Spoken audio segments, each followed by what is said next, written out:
Hello, everyone, and welcome back to another episode of the Real Solutions podcast series. Again, this is a podcast where we at the Othering and Belonging Institute take some time to discuss real policy solutions for real world problems. And this is a very special episode. It's just Eli and I, and we get to reflect back after recording and producing 8 episodes about so many different policies. It's like, so what does this all mean? But before we kind of jump into it, we were like just checking in. It feels like every episode the world's in a different place, and so we just need to ground ourselves a little bit. And so just kind of wanted to hear from you, Eli. What's on your mind? Something that's on your mind that's specifically related to the real solutions. This week, what's on my mind really is I'm really inspired, intrigued by the Lunar New Year, going from the shedding of the snake to the fire horse and ready to get on that fire horse and ride. I love, what I'm hearing. I don't know too much about the Chinese zodiac or the lunar calendar, but I love the symbology and the message that, we're making this transition from the shedding of the old to the really like riding into a new day purpose. The little that I do know about the fire horse, there's a sense of hope that I'm holding on to. And I think this notion of like, yo, we're about to take off and either you're with me or not, while sounds a little, a little out there and trivial, it's just enough of a sense of hope that it's like, okay, cool, we did do something. And there's now organizing that needs to happen. And this last year we're shedding all the things that are not serving us and hopefully, can move with new things moving forward. Which is why I think, I'm going to bring us back to why we're talking about this episode in the first place. But I think to your point, right, Eli, we got to be host interviewers or be in conversation with other experts about these policy solutions. And I think now more than anything, it's that we're realizing that the chaos is still going on.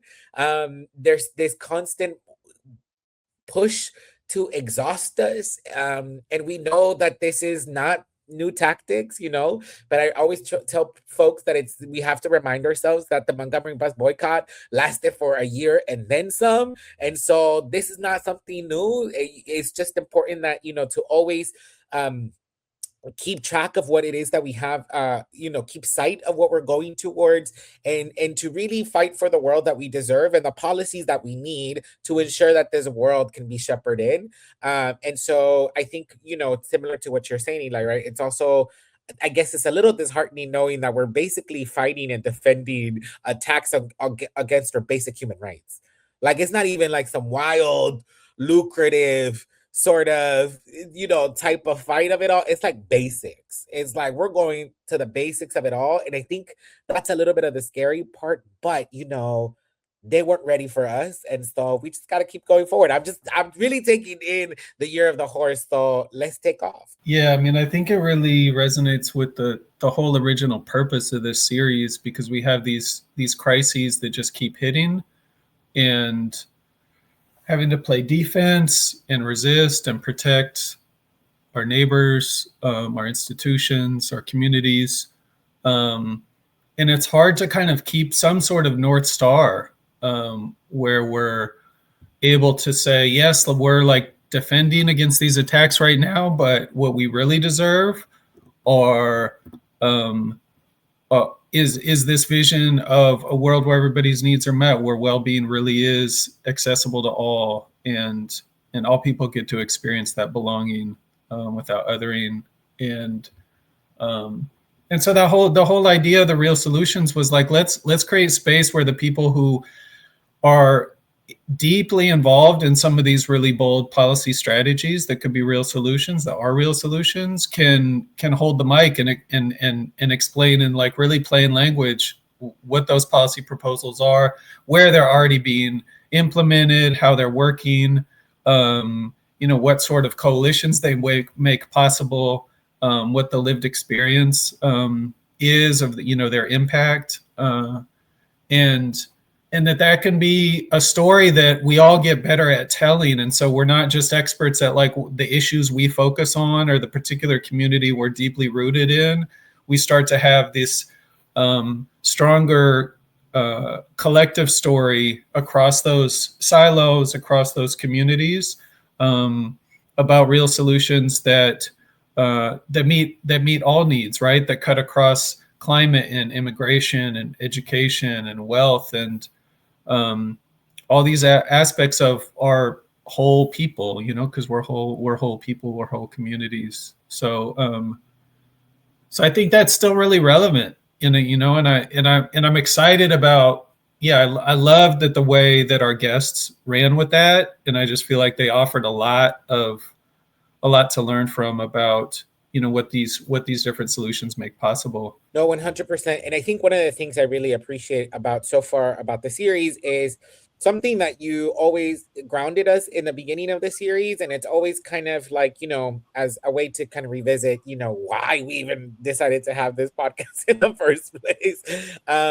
This notion that we need to stop being so defensive or on the defense about the type of policy that comes is just to attack or counterattack some other policy that the other side is throwing out there, but rather thinking this and reframing this moment as an opportunity to be like, well, actually, let's really reimagine some of these moments, right? And what is the policy that really gets to the root cause of things and not just sort of tries to like put a band-aid solution over the symptoms. We're really talking about like root cause stuff. And clearly, because I've said this many times on the show, that it's like it's exactly what something like Project 2025 is. Like homies literally sat down for many years, because this is not a thought experiment you play out in a couple of weeks or in a congressional session. Like this is a couple of years in the making, learning from the first term into the second term, maybe. I don't know. Now I'm just being a conspiracist. But, I think that this is the equivalent, or not the equivalent, but our approach and our way of thinking through and creating a counter project. Don't know what it is, but I think the Real Solutions has really inspired that. And I think that it's worth just saying, like, there's resistance to this, right? Like even within our own kind of like communities of organizers and advocates, there's a real I think well developed orientation towards campaigns and what's winnable, and we do a whole power analysis about what's winnable in the next year or two. And then we have this kind of like discipline of like, well, let's just stick to that. Um and that has real upsides. Obviously there a lot has been won with that, but some of the downsides are that like we don't talk about what's not winnable. That's harder. That's not really part of the plan. And so if we never talk about what we really, really, really want in the long term, then we never start to build understanding and commitment and shared vision towards that. And then the other thing I hear sometimes in these conversations is like real solutions. Well, it's complicated. Like there's like nuance, and like policies have like strengths and weaknesses. And yes, that's all true. Like implementation matters and all of these things. And at the same time, like if we aren't bold enough to say we know what a real solution to this issue is, and we want to take real risk and be courageous and move towards it, then like who's going to? And so I think there's some kind of like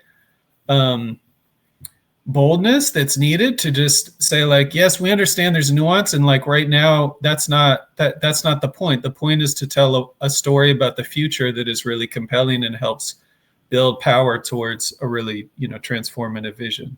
I know Michelle Obama said when they go low, you go high, but I'm like, no, when they go low, let me go lower, but at a different level, like at a different approach. Because I think to your point, right? Like if this administration or the current powers to be want to be this audacious, why not respond with the same audacity? You know what I mean? In terms of like to your point of really rethinking the future, because again, I do believe in bringing in the radical imagination of it all. That this is a future that they're pushing for, and you're seeing it be happening from different angles, the different players involved. It's not just the policy game, right? We will dive into this a little bit after toward the end of the episode, but it's clearly a borrowing from transportation, a multimodal approach to, not just the policymaker, it's the messaging, it's the social media. I mean, it's a whole gambit of strategies that it's like, again, to your point, let's be as audacious and really build this world where everyone can truly belong. Let's get into a little bit of like a look back, right? So we know everybody didn't necessarily listen to every episode, but those of you who did are some champions. And so one of the things we wanted to do in this conversation is give you some highlights from each of the episodes, maybe a little bit of a teaser, and then you can, I'm going to go back and listen to, episode 4. And so let's kick that off. Richard, do you want to kick us off? 100%. And we're calling this segment TLDL. Too long, I didn't listen. So we hope you enjoy. In episode 1 and the launch of the event, we had a roundtable conversation with the co-sponsors, organizations, and the leaders of those organizations to really kind of bring us in all together and say, what is going on?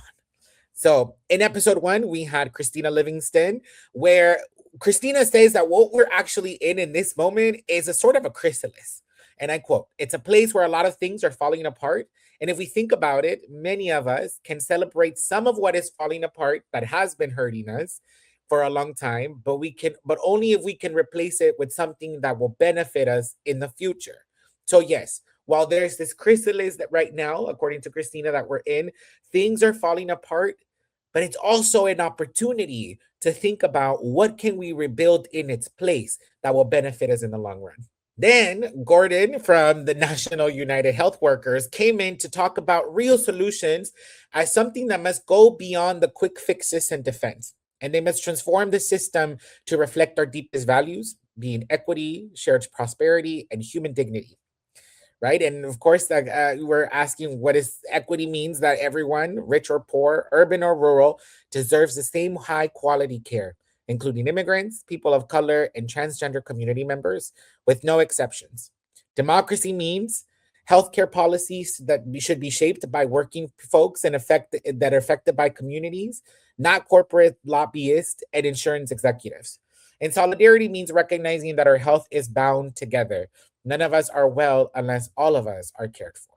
And then a last little highlight of that episode, we are joined by Zach from the California New Green Deal Coalition. And Zach tells us that this is about a vision for the future that responds to the conditions that people are experiencing right now.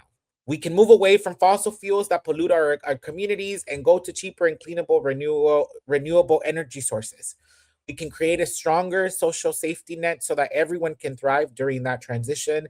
And we can make our community safer and more resilient and more affordable by making big investments in infrastructure like transit and housing. So those 3 quotes together, Eli, what do they tell you about why we need real solutions? Those 3 quotes really kind of encapsulate the whole thing, right? We're in this kind of moment of transition where a lot of the old systems are falling apart and being destroyed and being exposed for all the harm they cause.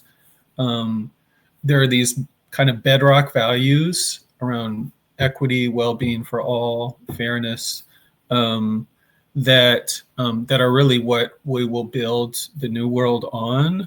And then that there's this clear story of the system we're building in the future that will both address like the current issues around poverty, climate disasters, lack of affordability, and be a coherent system that we start to build out today through strategic investments and policies. So I thought together they really told a great overarching story.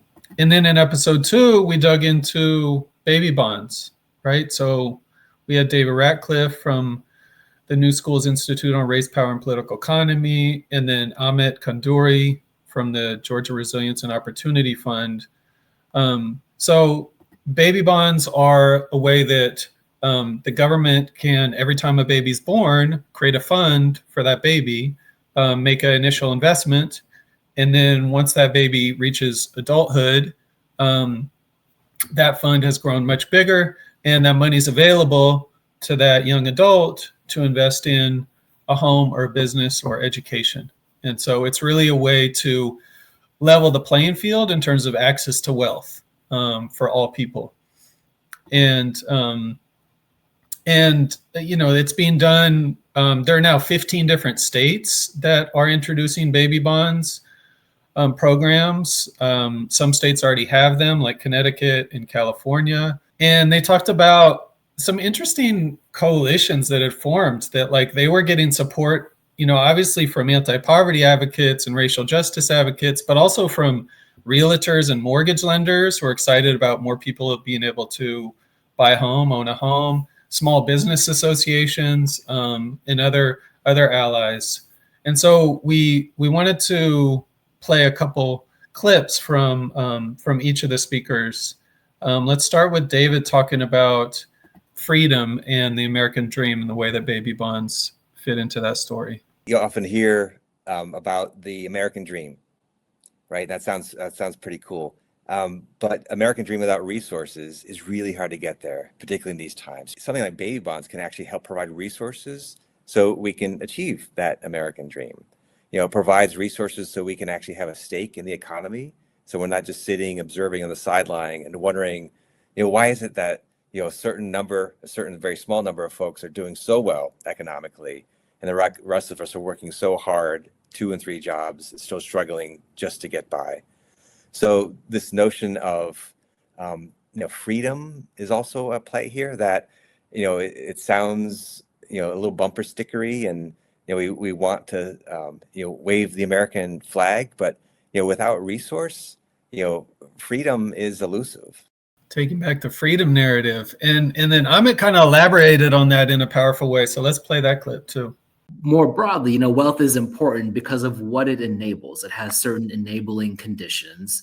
It expands people's choices. It provides agency. It allows people to shape their lives rather than just react to hardships. We talk with young people all the time as we're building out our programs. And, one of them shared that they hope to become a homeowner. And for her, it was not just about, how owning a home might do for her wealth trajectory. She viewed a home as sort of a stable place for her and her family where nobody could tell them what to do. And so for this young person, homeownership was really more than just an asset. It was stability and autonomy. And so in this way, that's a long way of saying in this way, we think that wealth, it's not just about the dollars and cents. It really does enable freedom. It enables agency. As David was sharing earlier, it does enable folks to live self-directed, prosperous lives. Yeah, no, this was a fun episode. I also am just laughing a little bit because I think that's when I hadn't discovered that I could do the split screen for my show notes. And so there's like the first couple episodes where you just see me all the time looking to the side. I was looking at my notes. But no, I think this was a really good episode, particularly as like someone who had no idea what baby bonds were. And I also do know that in conversation with other community folks and just, doing particularly more of the future thinking work, that it's so hard to lean into a future or to imagine of a future when there's so much urgency in the present.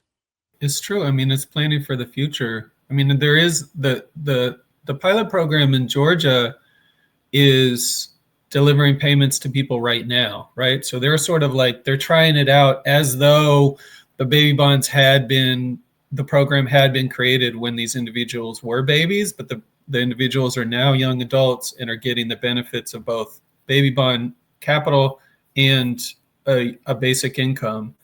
And so they're seeing how that goes. But yeah, creating a baby bonds program is really about an investment in the future, and that all the babies born in the future are going to have a better life. I want to transition us into episode 3 on crisis response programs. And for sure, folks know that I was a little biased about this episode as someone who is both a planner and a social worker. I feel like social workers were repped. We were joined by Michelle Perrin from the Willamette Valley Crisis Care and Tahir Duckett from Georgetown's Law Center for Innovations in Community Safety. When we're talking about crisis response programs, we're specifically talking about community-led programs and alternatives to law enforcement to really address the nonviolent crises that community members may be experiencing. Some of the things that we learned in this episode is that this is not new. There is precedent for this in over more than 100 towns and cities across the country now. Particularly, we did a little bit of a deep dive in a program and model that's over 40 years old in Eugene, Oregon. And it's also a local scale of reimagining safety systems that proves that care and connection can actually create safety. And I want all of you at home to remember maybe that we experience some of this in during quarantine of a pandemic that's still kind of going on for a lot of folks and are still experiencing long-term COVID symptoms.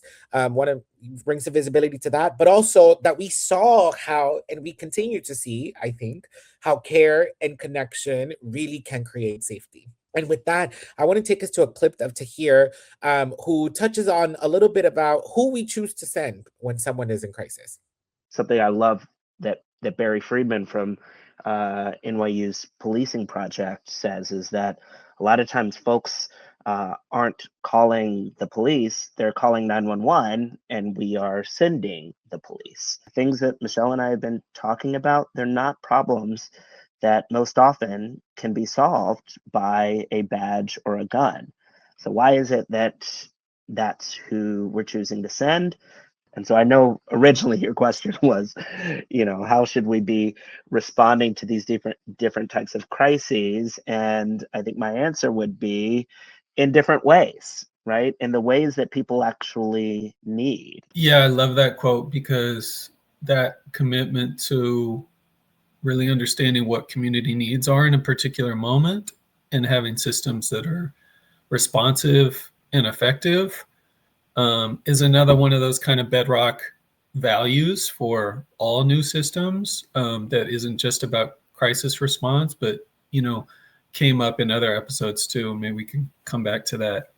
It's like some of the basic things that does not exist in government structure, in my opinion, but it's triaging, which is something that we do a lot in social work practice. And I think to Tahir's point, right, like not everyone's crisis looks the same. So the response to the crisis should not be the same. And it's going to be shifting. It requires different professionals. And I think just being able to have one response or one solution to a crisis in an ever-changing world is not like the best model. So it's kind of cool, that we're thinking about, again, being critical about who we're choosing to send. Then we had episode 4, which focused on wealth taxes. So we had Christina Livingston from the Alliance of Californians for Community Empowerment and Darian Shansky from the UC Davis Law School.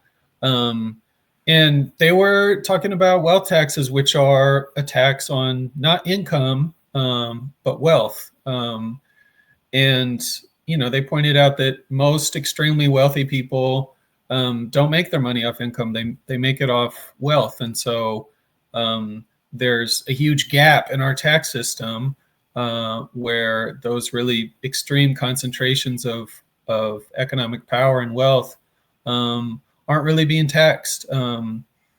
They aren't being taxed, as they have historically in the US. And then there are other countries that have wealth taxes like Spain and Norway, which they talked about. And they made this kind of interesting point that, wealth taxes, most of the proposals are, around like 1% of a person's wealth would be taxed. But people with wealth are often making 7% or more in profits every year. And so even if you tax them 1% of their wealth, they're still going to get wealthier. They're still going to make that 6%.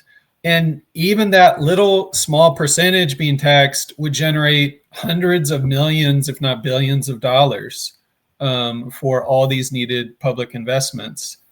And we wanted to share this clip where Christina's talking about what are kind of our values and what's the story we tell about wealth taxes that connects to those values. There's also the story that we tell ourselves in the United States about rugged individualism and pulling yourself up by your bootstraps, which means that if you have something, you've earned it, right? Like there's a meritocracy. And if you don't have something, that's what you earned. You should not be having your hand out expecting me to pay for you, right? There's that story that we hear, and it was a story intentionally created. But a lot of us are carrying some cognitive dissonance between the story of the United States and the story that we're told about ourselves as good people. And those come into conflict in these sort of tax structures. So I would just say, in the regressive tax structures, it's sort of wealthy people deserve to be wealthy. They've earned their wealth, and we should not tax them and make them want to leave the state. And we should not, punish them for being successful, instead of recognizing that, in fact, in many cases, this is not, maybe in every case, no one individually becomes wealthy. Either you had money passed down to you from your family, or you benefited from a lot of the public structures and systems that, you don't have to pay for to get to where you are. So we've all actually contributed to wealthy people becoming wealthy, and wealthy people should in turn contribute to making sure that all of us are as, our well-being is good, and that we are able to live dignified lives. This was one of those episodes where I feel like very similar to the one after this, where I feel like I got very fired up, and this notion of meritocracy, I realized, your average citizen, like, who's not on the billionaire side, is actually like very smarter in comparison to some of these fools with money. Like, it makes no sense. Like, when I think about some of the people who have this money, and we talk about meritocracy, I'm like, yo, I earned a lot more and I deserve a lot more than some of these fools out here. I'm specifically thinking about, so unrelated, but it came to mind, the USC college admission scandal that happened in 2019, where it was that moment that I was like, oh, there was no longer room for imposter syndrome. I was like, I got here on my own, and I got 2 masters, and these white folks out here be mediocre. No. There, after that, I had no imposter syndrome. I was like, people out here paying to do some basic undergrad stuff. So no. But this was a really good episode, I think, to think about, again, just the when you start thinking about at the pennies. And I want to go to the pennies because I think once you imagine like pennies, like, I don't know, Eli, have you ever done the exercise of like, what does it actually feel like to have billions of dollars, physical dollars in a space? Like, it's astronomical. It's unfathomable. And so when you think about what 1% of a wealth tax on someone who's earning a 7% profit is like, homie, there's like so much that can get done. And in turn, like, we're all in a better place. You know what I mean? Like, everyone is happy to some degree. But I think it was like a really good episode to ground us and saying a couple of things. One, that meritocracy, kind of going even back to this notion of freedom and the American dream. It's in my opinion, it's been a farce. There's something that we're seeing that, like, I think a lot more folks are waking up to that farcity. What's the word? I don't know. But that there's actually a way where things can get done. Folks are still getting wealthier, so it's not like nothing ever changed. But I think in turn, you have folks who are more willing to be in relationship to one another because everyone's basic needs is being met. Yeah, and there's just this basic respect and decency that Christina speaks to about paying your fair share and looking out for each other and recognizing that we do rely on each other, and that's all right. And that if we invest in each other, we can all be better off. It's like that saying that gets credited to Wellstone, when we all do better, we all do better. I think that's like I don't know, in my conversations with people I often like don't share a lot with politically, that's some of the common ground that we have is that that common decency and generosity. So that resonated with me. In episode 5, another episode where I got hella fired up, we were talking about social housing. We were joined by Fernando Abarca from Right to the City Alliance, and also Roberto Jimenez, who was with the Seattle Social Housing. In this episode, we got to talk a little bit about, of course, what is social housing. And social housing, particularly as defined by our speakers, is housing that serves people across a wide range of incomes, stays permanently affordable, keyword here is permanently, and gives resident power over their housing decisions. There are social housing programs that already exist in Seattle, Maryland, and of course, one of the best cities in this world, Los Angeles. And there is a list of growing cities. I have to give a shout out to my city, always. Social housing, particularly, is designed to foster more connections and care between neighbors, addressing the deep sense of isolation and toxic individualism. Again, social housing, thinking about the ways in which we can continue to thread social cohesion and social fabrics. And so, as we continue in this episode, let's share a clip of Fernando talking about how social housing can foster care and community. It's also a matter of safety, right? Like, where is it that we would feel most safe if anything was going down out on these streets? It's at home, right? Where is it that you feel most protected, and where you feel like a level of reassurance? It's probably at home. And that is only made even stronger when you live in a place that feels communal, where you also feel that your neighbors have your back. I think that that's the other thing about social housing, that like beyond like the individual component of it, right? It's the potential stabilization of a family, but it's the stabilization of a community, when you're able to like just level off a market, because it's not subject to a market that's just predicated on making profit over profit over profit, right? You know, we prioritize profit over people when I think we need to be prioritizing community over commodities, right? Like, I think that that is the shift, and that I think social housing is allowing a pathway for us to be able to envision, because it's hard to envision something different than what we currently have. Yeah, I love that. I mean, I definitely realized during COVID how problematic it was to be locked in these like single units and as a family, and how much I needed connections to community. You know, we started to like have our pods and things like that, and like, oh, I better actually get to know my neighbors. And so I think, you know, part of that is about how we design our housing, how we set our neighborhoods up. I think I shared the story in this episode of how dope it was. Like, you know, all of a sudden I found out, particularly during quarantine, to your point of like getting to know your neighbors, that 2 houses down from where I was living, there was an avocado tree. And our neighbor, you know, we started trading for things. And so I baked bread once and like gave him a loaf of bread, and he gave me a bag of like 7 aguacates. And I was like, there is a way to be, you know, connected. But I think a lot of the times, particularly in terms of like renters are not afforded the ability to connect, because there's this constant need. And I shared this in this episode, right? Of like the hustle to survive. And so much of what I've shared this, as we're kind of getting toward the end of the TLDL, that, you know, so much of what is hard in the future thinking work and in the imagination work is to get communities to imagine beyond housing, jobs, and food.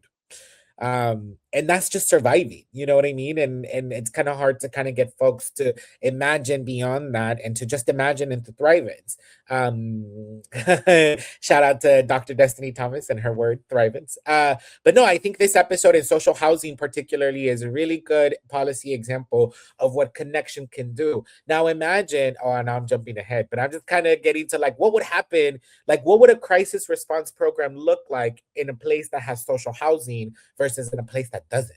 Yeah, there'd be a lot more infrastructure within the housing, within the neighborhood for responding to crisis. You might already have somebody who's used to mediating conflict, or who's used to connecting people to services. So then in episode 6, we talked about public finance of elections with Alexa Aviles, the New York City council member, and Cindy Black from Fix Democracy First. And, you know, they gave several different examples of public finance of campaigns, but the essence is that any candidate who's running gets some minimum number of signatures or donations from individuals, and then gets access to public funding for their campaign, that really levels the playing field and creates access to the political system for leaders who come from low income backgrounds or who don't have access to wealthy political actors. And it already exists in New York City, which they talked about, in Washington State, and in other cities and states. And so they really painted this picture of a political system that, you know, is reimagined to be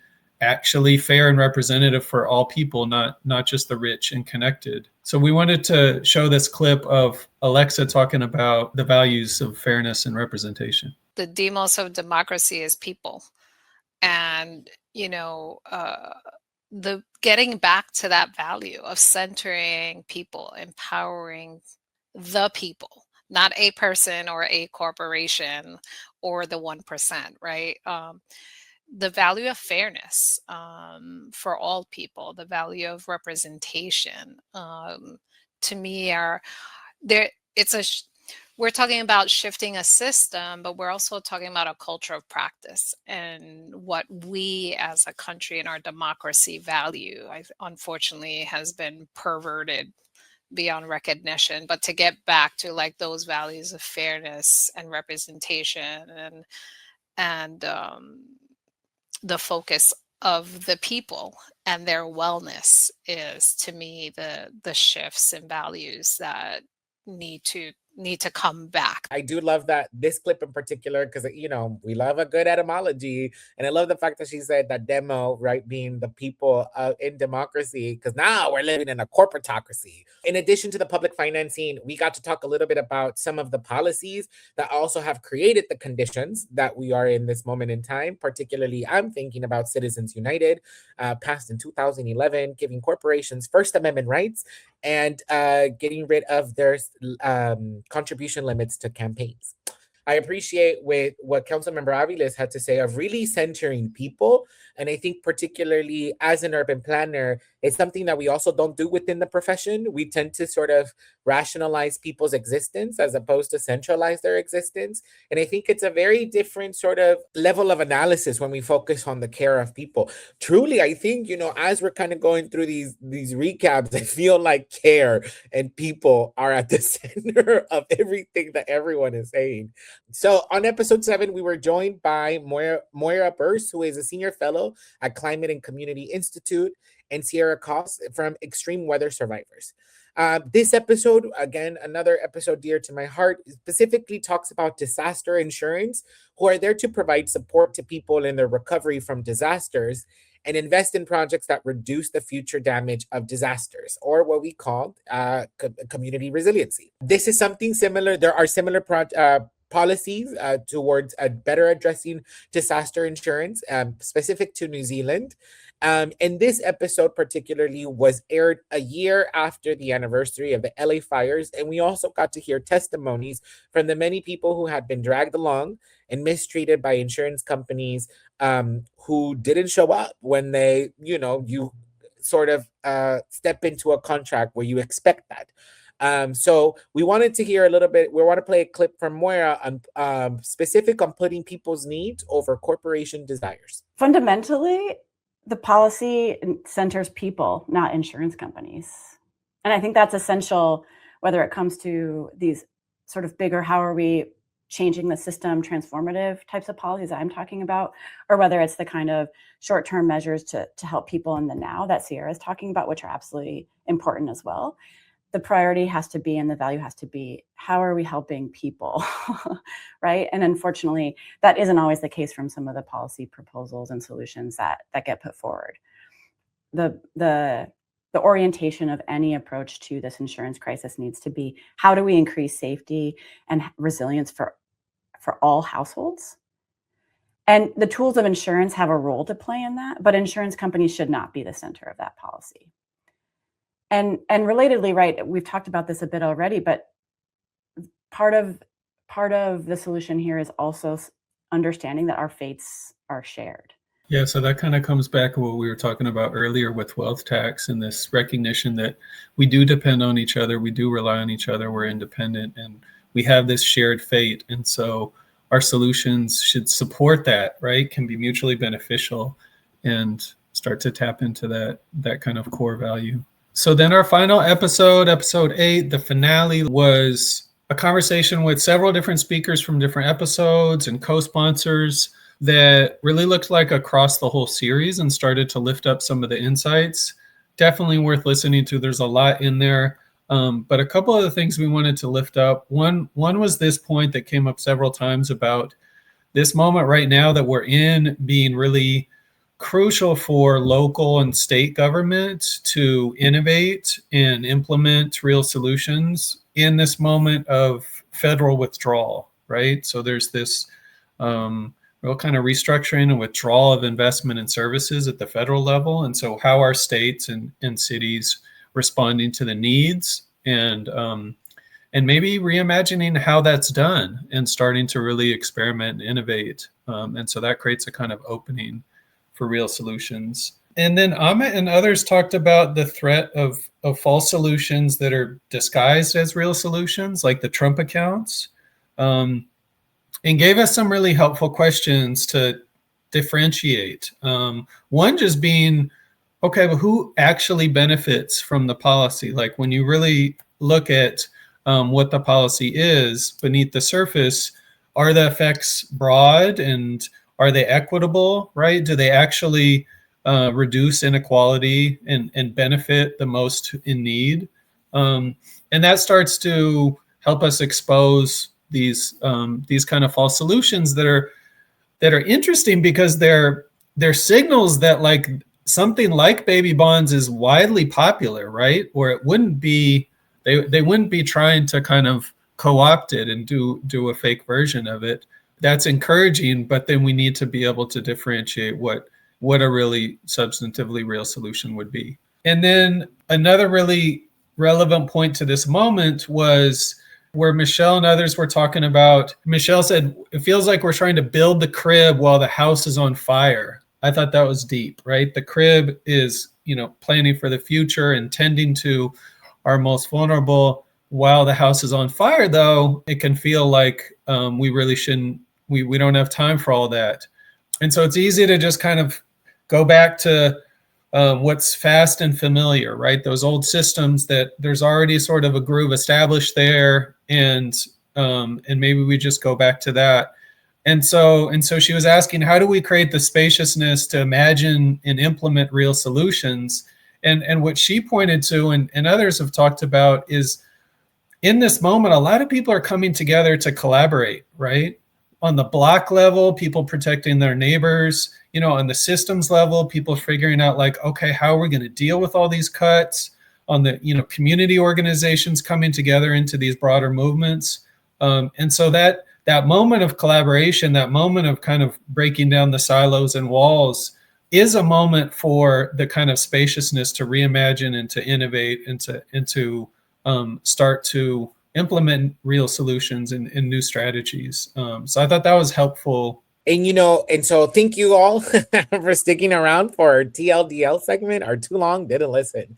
And you may be wondering, so what do all these episodes have to do with what's happening in this moment? And of course, even while we planned for this episode and recorded the episode to the time it's going to come out, things may be happening in those in-between moments. And so, there's that little bit of a grace. And as we are all trying to build for the future, we know that the president constantly shifting and changing, that the future seems to always be shifting and changing.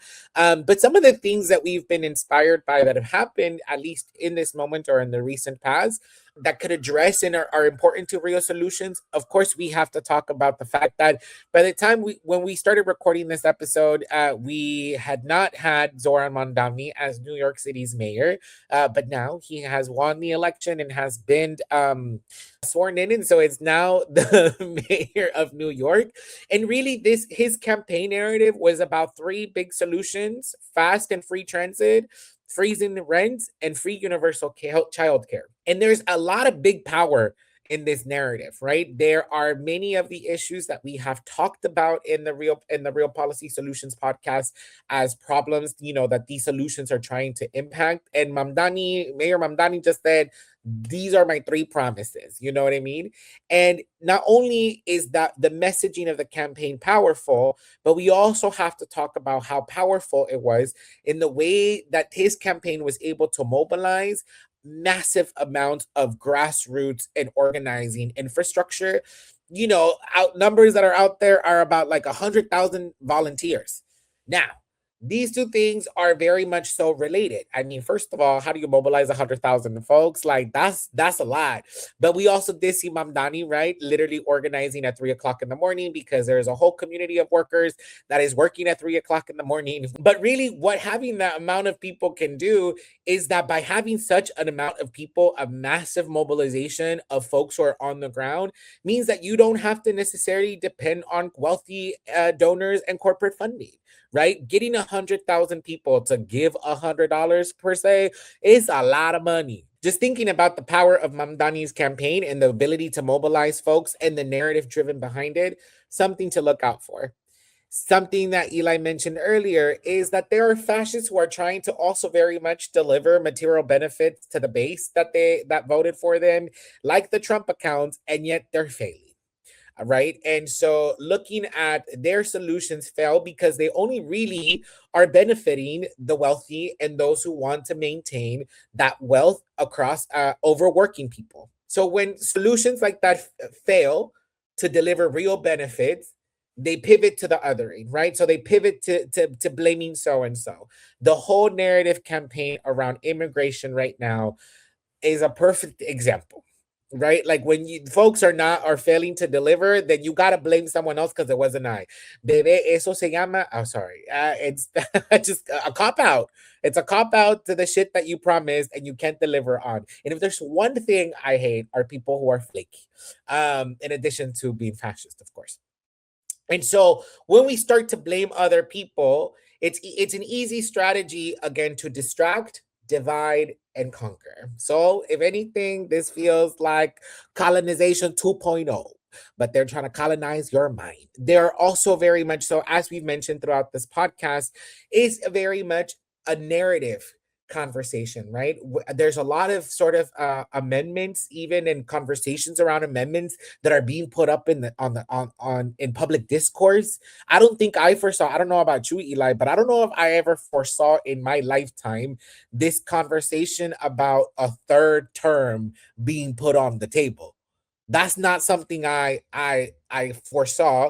And I'm going to be very much so, as you know, very honest and out there, and just maybe it's my little head. But when this man says he's going to run for a third term, believe it. This fool is going to do it. And when that happens, baby. So, that being said, did you foresee something like that happening in your lifetime, Eli? No, I can't say. I mean, I've heard of it happen in other countries, but I think what's interesting about it is that it does open up a conversation about what amendments to the Constitution should we have, right? So, like, what's our answer to that? Like, can we have amendment of the right to clean and safe water, or the right to stable, dignified housing, or corporate free elections? Those sound like good amendments to me. So I think, like, you know, the some of these things are, like, I think still opportunities to talk about real solutions, even at the constitutional level. And, you know, if they're really going to tear down the Constitution, then we might need to rebuild it. I just got an idea. Maybe there is a people's constitutional convention that we can do. Because, I mean, what happens is, like, in order for us to open up the entire Constitution like that, a constitutional convention needs to be invoked. I do believe that if not the homie, but if you know who runs for a third term, it will put us in a very real constitutional crisis where that can be a possibility. Not saying that it will happen, but at this point, everything's on the table. I mean, I like this idea of an amendment to a right to clean and safe water, because that's about to be wild. And just kind of to wrap up this section, as we're coming also towards the end of the episode, it's important to note that real solutions are being put on the ballot this November.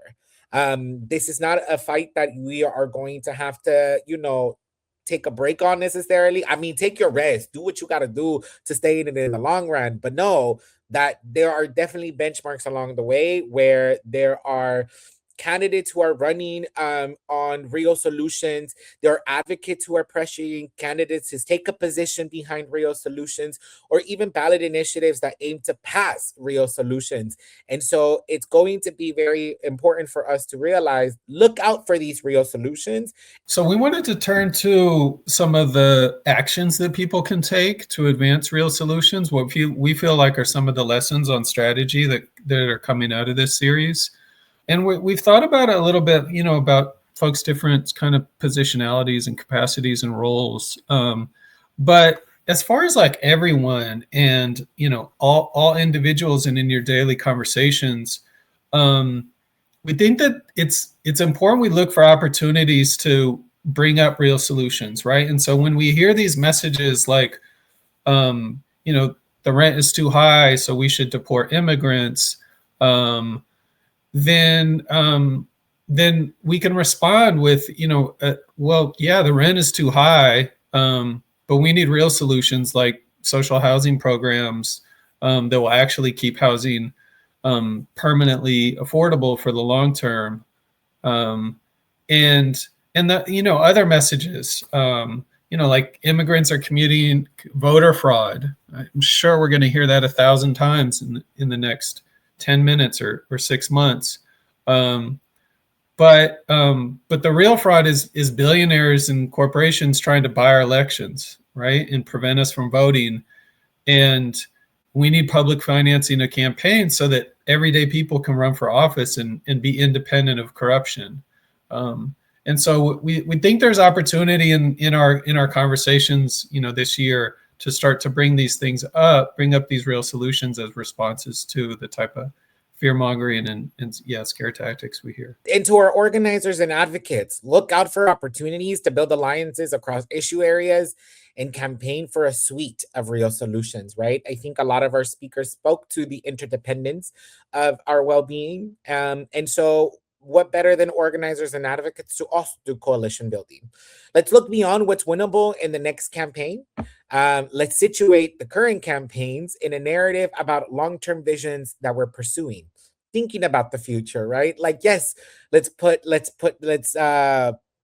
the fires in the house while we're building the crib, and also doing that. Again, multimodal strategies are important. Yeah, and then we also thought a little bit about funders, foundations, donors, and just want to, you know, make the call that you all fund big bets, right? Long-term initiatives where a whole ecosystem is funded with the type of general support, multi-year commitments that allows organizations to breathe and experiment and learn and even lose forward, right? And fund independent political organizations that can run candidates corporate free. We need, you know, we need funding to really create the kind of spaciousness and flexibility for those community-driven solutions and long-term strategy. And to those who are looking to represent us, our candidates and elected officials, also bet on real solutions. Run on them even when the political winds are against you and folks say that it's not winnable. This provides leadership that expands people's imaginations and creates new political space. Be the Mamdani of your jurisdiction. And to the artists, we need you. We need you to paint the picture in whatever means you can, the words, the images, the body, the creations of the world as it could be, so that you can help us tell those stories of possibility, start to weave our identities together with the actions we can take to implement real solutions. And to you all, our listeners, those of you who have joined us for the entire series, thank you. Those of you who are just new to the series and you're just hearing this TLDL, you know, go back and listen to some of those episodes and do a deeper dive on some of those policy solutions. And of course, we can only be better if we hear from you all. So please fill out the survey. We have a survey going out. You can find it at the Othering and Belonging Institute's website. You can find it at other places too. In the show notes. Oh, in the show notes. Thank you, Eli. Show notes. And this is why we are co-hosts. See, Eli is my assist. I'm just the comedic relief. But please share your survey and your thoughts with us so we can know where to go from here. We've already heard feedback from some of you all, and what we've heard is that we want a second season, and to bring people together in a convening. But again, like Eli mentioned earlier, we want to hear from you, and so please help us, you know, better shape a Real Solution Season 2 podcast, and maybe some of these solutions we can talk about, you know, what it looks like, what the worlds or some of these spaces look like after some of these solutions get implemented. And so with that, thank you all for joining us. Finally, to the last episode of the Real Solution Season 1 podcast, because I'm staying Season 1 because there might be a Season 2. It's been a great journey. I've learned a lot. I had a lot of fun. We've heard, I've said a lot of things off the rails. We might do a little fun little bonus clip of funny moments, but it's just me saying dumb stuff. But Yeah, I had a good back of our social media, you might see some reels. You know, Richard said Beyonce would be happy to pay the wealth tax. That was a highlight. I mean, listen, I'm a Beyonce fan, but if she gotta go, she gotta go. She don't gotta go. She just gotta pay her fair share.